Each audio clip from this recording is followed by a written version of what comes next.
തിരുസഭാ മാതാവിനോട് ചേർന്ന് നാം ഇന്ന് ആണ്ടുവട്ടത്തിലെ 23-ാമത്തെ ഞായറാഴ്ചയിലേക്ക് പ്രവേശിക്കുകയാണ്. ഇന്നത്തെ വായനകൾ നമ്മെ ഓർമ്മപ്പെടുത്തുക ദൈവസന്നിധിയിലുള്ള നമ്മുടെ എളിമപ്പെടുത്തലിനെയും അതിലൂടെ നമുക്ക് വെളിവാക്കപ്പെടുന്ന ദൈവീക ജ്ഞാനത്തെപ്പറ്റിയുമുള്ള ചിന്തകളാണ്. ദൈവഹിതം മനസ്സിലാക്കുവാനായിട്ട് ഈ എളിമപ്പെടൽ വളരെ ആവശ്യമാണെന്നും തിരുവചന ഭാഗങ്ങൾ നമ്മെ ഓർമ്മപ്പെടുത്തുന്നുണ്ട്.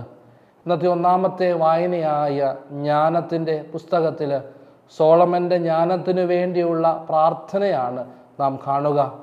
അവനിപ്രകാരമാണ് ദൈവസന്നിധിയിൽ പ്രാർത്ഥിക്കുക: കർത്താവേ, അങ്ങയുടെ മഹത്വത്തിൻ്റെ സിംഹാസനത്തിൽ നിന്ന് അവിടുത്തെ ജ്ഞാനത്തെ അയക്കണമേ. അവൾ എന്നോടൊത്ത് വസിക്കുകയും അധ്വാനിക്കുകയും ചെയ്യട്ടെ. അങ്ങനെ ഞാൻ അങ്ങയുടെ ഹിതം മനസ്സിലാക്കട്ടെ. വളരെ അർത്ഥവത്തായ ഒരു പ്രാർത്ഥന.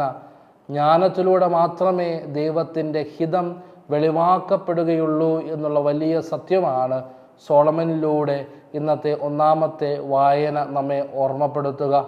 വീണ്ടും ഇന്നത്തെ ഒന്നാമത്തെ വായനയുടെ 18-ാമത്തെ വാക്യം നമ്മെ ഓർമ്മപ്പെടുത്തുന്നുണ്ട്: കർത്താവേ, അവിടുത്തെ പരിശുദ്ധാത്മാവിനെയും ജ്ഞാനത്തെയും അങ്ങ് അയക്കുന്നില്ലെങ്കിൽ അങ്ങയുടെ ഹിതം ആർക്ക് മനസ്സിലാക്കുവാനായിട്ട് സാധിക്കും? ദൈവഹിതം മനസ്സിലാക്കണമെങ്കിൽ നമുക്കാവശ്യമായിട്ടുള്ള 2 കാര്യങ്ങളെ പറ്റിയാണ് വചനം ഓർമ്മപ്പെടുത്തുക. ഒന്ന്, പരിശുദ്ധാത്മാവിൻ്റെ വലിയ കൃപകളും അതോടൊപ്പം തന്നെ ജ്ഞാനവും. ഈ 2 കാര്യങ്ങളുമാണ് ദൈവഹിതത്തെ നമുക്ക് വെളിപ്പെടുത്തി തരുന്നതെന്ന് ഇന്നത്തെ ഒന്നാമത്തെ വായന നമ്മെ ഓർമ്മപ്പെടുത്തുന്നുണ്ട്. പലപ്പോഴും നമ്മുടെ അനുദിന ജീവിതത്തിൽ നമ്മൾ ചോദിക്കുന്ന ഒരു വലിയ ചോദ്യമാണ്: എന്താണ് ദൈവത്തിന് എന്നെക്കുറിച്ചുള്ള പദ്ധതി? അല്ലെങ്കിൽ എന്താണ് ദൈവത്തിന് എന്നെക്കുറിച്ചുള്ള ഹിതം? ഇത് മനസ്സിലാക്കുവാനായിട്ട് നമ്മെ സഹായിക്കുന്നതാണ് സ്വർഗത്തിൽ നിന്നും ദൈവം അയക്കുന്ന ജ്ഞാനവും അവിടുത്തെ പരിശുദ്ധാത്മാവും. ഇത് രണ്ടുമുണ്ടെങ്കിൽ മാത്രമേ ദൈവത്തിൻ്റെ ഹിതം മനസ്സിലാക്കുവാനായിട്ട് നമുക്ക് സാധിക്കുകയുള്ളൂ. എന്താണ് ഈ സ്വർഗത്തിൽ നിന്നും കടന്നു വരുന്ന ജ്ഞാനമെന്ന് പൗലോസ് അപ്പോസ്തലൻ എഫെസോസിലെ സഭയ്ക്ക് എഴുതുന്ന ലേഖനത്തിൻ്റെ 1-ാം അധ്യായത്തിൻ്റെ വാക്യം നമ്മെ ഓർമ്മപ്പെടുത്തുന്നുണ്ട്. ഇവിടെ പൗലോസ് അപ്പോസ്തലൻ വളരെ കൃത്യമായിട്ട് നമ്മെ പഠിപ്പിക്കുക: സോളമൻ പ്രാർത്ഥിച്ചതും ദൈവം അവന് നൽകിയതുമായ ജ്ഞാനമെന്ന് പറയുന്നത് അവിടുത്തെ പുത്രനായ യേശു ക്രിസ്തു തന്നെയാണ് എന്നാണ് പൗലോസ് അപ്പോസ്തലൻ നമ്മെ ഓർമ്മപ്പെടുത്തുക.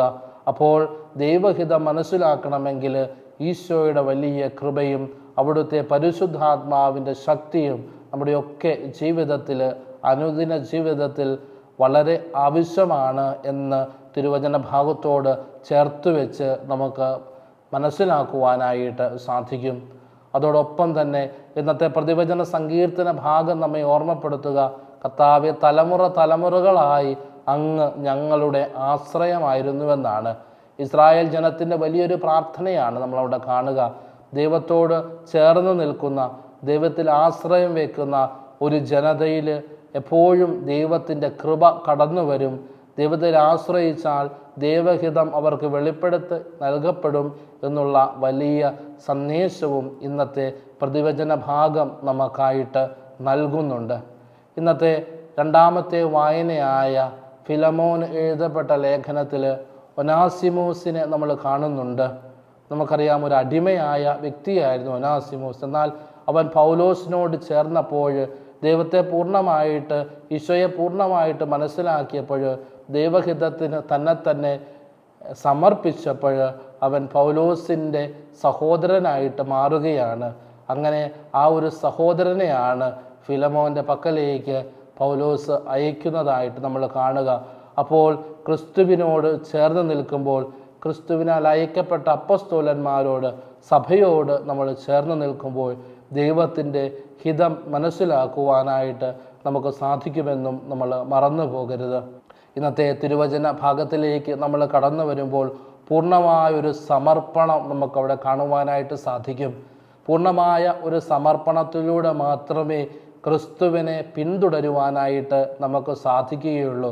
ഈ പൂർണ്ണമായ സമർപ്പണത്തിലൂടെ ദൈവത്തിന് നമ്മളെ തന്നെ പൂർണ്ണമായിട്ട് സമർപ്പിക്കുമ്പോൾ ദൈവത്തിൻ്റെ വലിയ ഹിതം നമ്മുടെയൊക്കെ അനുദിന ജീവിതത്തിൽ വെളിപ്പെടുമെന്നാണ് വചനം നമ്മെ ഓർമ്മപ്പെടുത്തുക. പ്രിയമുള്ള സഹോദരങ്ങളെ, ക്രിസ്തുവിനോട് ചേർന്ന് നിൽക്കുവാനുള്ള വലിയ കൃപയ്ക്കായിട്ട് നമുക്ക് പ്രാർത്ഥിക്കാം. സോളമൻ പ്രാർത്ഥിച്ചതുപോലെ അവിടുത്തെ ജ്ഞാനത്തെയും പരിശുദ്ധാത്മാവിനെയും അയക്കണമേ. അങ്ങനെ ആ ജ്ഞാനത്താലും പരിശുദ്ധാത്മാവിനാലും നിറയപ്പെട്ട് ദൈവത്തിൻ്റെ ഹിതം മനസ്സിലാക്കുവാനുള്ള വലിയ കൃപയ്ക്കായിട്ട് നമുക്ക് പ്രാർത്ഥിക്കാം. ദൈവം നമ്മെ എല്ലാവരെയും സമൃദ്ധമായി അനുഗ്രഹിക്കട്ടെ.